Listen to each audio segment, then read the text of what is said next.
আজ আমাদের টপিক হলো মোশন। তাহলে প্রথমেই আমাদের সংজ্ঞা জেনে নিতে হবে। সময়ের সাথে সাথে কোনো বস্তুর অবস্থার পরিবর্তনকে বলা হয় মোশন বা গতি। তাহলে আমাদের গতি হয় দুই প্রকার, একটা হলো দ্রুতি আর একটা হলো সরণ। দেখো আমাদের দ্রুতিটা কি, যদি আমরা একটা জায়গা থেকে চলা শুরু করে একটা জায়গা পর্যন্ত যাই, সেখান থেকে আবার চলা শুরু করে একটা জায়গা পর্যন্ত আসি, অর্থাৎ যে মোট দূরত্ব অতিক্রম করলাম সেটা হলো দ্রুতি।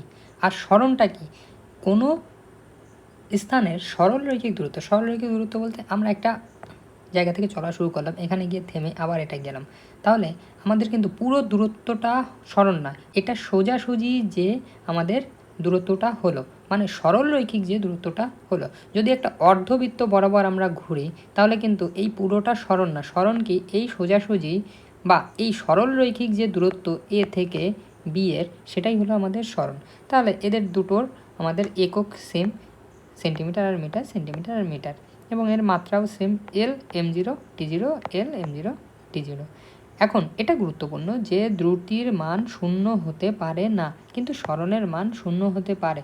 কি করে শূন্য হয় সেটা একটা উদাহরণের মাধ্যমে আমরা বুঝি। দেখো একটা বিন্দু থেকে চলা শুরু করলো বস্তুটা, পুরো বৃত্তটা ঘুরে এসে আবার ওই বিন্দুতে এসে দেওয়া হলো, তাহলে এর দূরত্ব তো সে অতিক্রম করলো, কিন্তু সে তো সেই জায়গায় এসে দাঁড়ালো, তাহলে এর সরলরৈখিক কোনো দূরত্ব পাবো?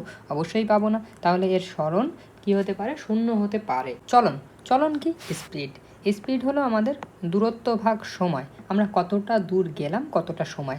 এর এসআই একক হলো মিটার পার সেকেন্ড, সিজিএস একক হলো সেন্টিমিটার পার সেকেন্ড, এবং মাত্রা হলো এল টি ইনভার্স 1। এরপরে রয়েছে আমাদের ত্বরণ কি? বেগের পরিবর্তন। কিসের সাথে? সঙ্গে সঙ্গে, সময়ের সঙ্গে সঙ্গে বেগের পরিবর্তন। তাহলে বেগের পরিবর্তনটা কি করে হয়? দেখো আমরা কোনো জায়গা থেকে যদি চলা শুরু করি এবং কোনো জায়গায় যে যদি শেষ হয়, তাহলে এর প্রাথমিক একটা বেগ আছে ইউ, আর এবং অন্তিম বেগ হলো আমাদের ভি। তাহলে আমাদের বেগের যে পার্থক্য সেটা কি? V by minus u. কারণ আমরা জিরো বেগে চলা শুরু করব, অবশ্যই 30, 40 এবং 50 গতিবেগ হবে, সেটা হয়ে যাবে আমাদের ভি। তাহলে ভি মাইনাস ইউ করলে আমরা যে বেগের যে পরিবর্তন সেটা পাবো, সেটাকে যদি সময় দ্বারা ভাগ করি তাহলেই আমরা পাবো আমাদের ত্বরণ। অবশ্যই এর একক গুরুত্বপূর্ণ, এর একক হলো মিটার সেকেন্ড ইনভার্স 2, এর মাত্রা হলো m0 এল টি ইনভার্স 2। তাহলে আর একটা এর সংক্ষেপ সংজ্ঞা হলো বেগের পরিবর্তনের হারকে আমরা ত্বরণ বলে থাকি। দেখো এরপরে আমরা শিখবো হলো ঋণাত্মক ত্বরণ। কী ত্বরণ? ঋণাত্মক ত্বরণ, যাকে আমরা বলে থাকি মন্দন। নির্দিষ্ট গতিতে চলমান কোনো বস্তুকে সমত্বরণ বলে। দেখো ভিন্ন গতিতে চলমান বস্তুকে আমরা অসমত্বরণ বলে থাকি। এরপরে আমরা শিখবো হলো সার্কুলার মোশন বা বৃত্তীয় গতি। বৃত্তীয় গতি আমরা জানি, আমাদের এই যে আমরা আশেপাশে দেখি ফ্যান বা গাড়ির চাকা, এগুলো কি আমাদের বৃত্তীয় গতি। একটি বিন্দুকে কেন্দ্র করে যদি কোনো বস্তু নির্দিষ্ট গতিবেগে ঘুরতে থাকে তবে তাকে বৃত্তীয় গতি বলে। এখানে গতিবেগ এক থাকলেও বেগের পরিবর্তন হয়। এক্সাম্পল কি? যেমন উপগ্রহ পৃথিবীর চারিদিকে ঘুরছে, বা ঘড়ির কাঁটার গতি। দেখো ঘড়ির কাঁটার গতিও আমাদের একটা নির্দিষ্ট বিন্দুতে ঘুরেই যাবে। এরপরে হলো আমাদের আরেকটা জিনিস, কেন্দ্রমুখী বল এবং অপকেন্দ্রী বল। কেন্দ্রমুখী বল, কেন্দ্রের দিকে যে বল হয় সেটা হলো আমাদের কেন্দ্রমুখী বল, এবং অপকেন্দ্রিক বল হলো আমাদের কেন্দ্রের বিপরীত দিকে যে বল হয়ে থাকে। এরপরে খুবই ইম্পর্ট্যান্ট হলো আমাদের গতির 3টি সূত্র। দেখো এই সূত্র দিয়ে অবশ্যই আমাদের সকল পরীক্ষায় অঙ্ক আসে। ফার্স্ট হলো আমাদের v is equal to u plus at, দ্বিতীয় হলো s is equal to ut plus half at square, এবং 3 নম্বরটা হলো ভি স্কোয়ার সমান সমান u square plus twice a S.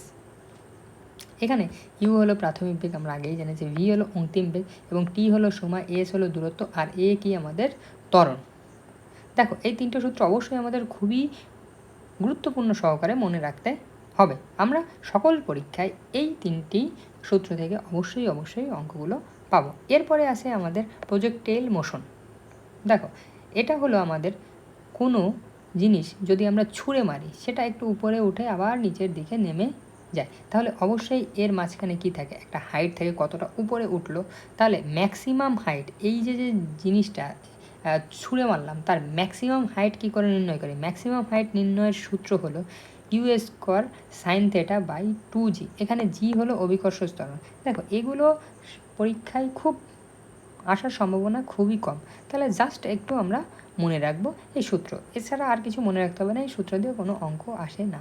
দেখো টাইম অফ ফ্লাইট মানে কতটা সময় ধরে সে উপরে উঠতে থাকলো, মানে এই জায়গা থেকে ছুটলে আমাদের কি উড়ে উড়ে এখানে এসে পড়বে, তাহলে কতটা সময় উঠলো সেটা নির্ণয় করা হয় 2u sign theta by g.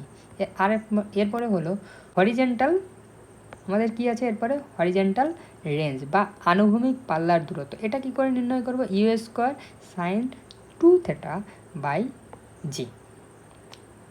দেখ এই যে আমাদের তিনটে লেখচিত্র, এই তিনটে লেখচিত্র খুবই গুরুত্বপূর্ণ, খুবই ভেরি ইম্পর্ট্যান্ট, খুবই গুরুত্বপূর্ণ। এটা কি, একটা হলো ঋণাত্মক ত্বরণের লেখচিত্র, একটা হলো ত্বরণ একই থাকলে তার লেখচিত্র, আরেকটা হলো ত্বরণ পরিবর্তিত হচ্ছে এটা লেখচিত্র। দেখো ঋণাত্মক ত্বরণ কি হচ্ছে, এটা সময়ের সাথে সাথে গতিবেগ কমে যাচ্ছে, সময়ের সাথে সাথে গতিবেগ কমে যাচ্ছে। দেখো সময়ের সাথে সাথে গতিবেগ আস্তে আস্তে অল্প অল্প করে বৃদ্ধি পাচ্ছে, অবশ্যই তাহলে ত্বরণ একই। ত্বরণ কি, যে বেগটা কি হয় আস্তে আস্তে আস্তে আস্তে বাড়তে থাকে। এরপরে হলো হঠাৎ করে বেগটা অনেকটা বৃদ্ধি পাচ্ছে, তাহলে কি হবে, ত্বরণের পরিবর্তন হচ্ছে, মানে ত্বরণ দ্রুত বৃদ্ধি পাচ্ছে। এই কটা জিনিস করলেই আমাদের সকল টাইপের প্রশ্নের উত্তর গতির অধ্যায় থেকে দেওয়া যাবে। আজকের মতো এখানেই সমাপ্ত।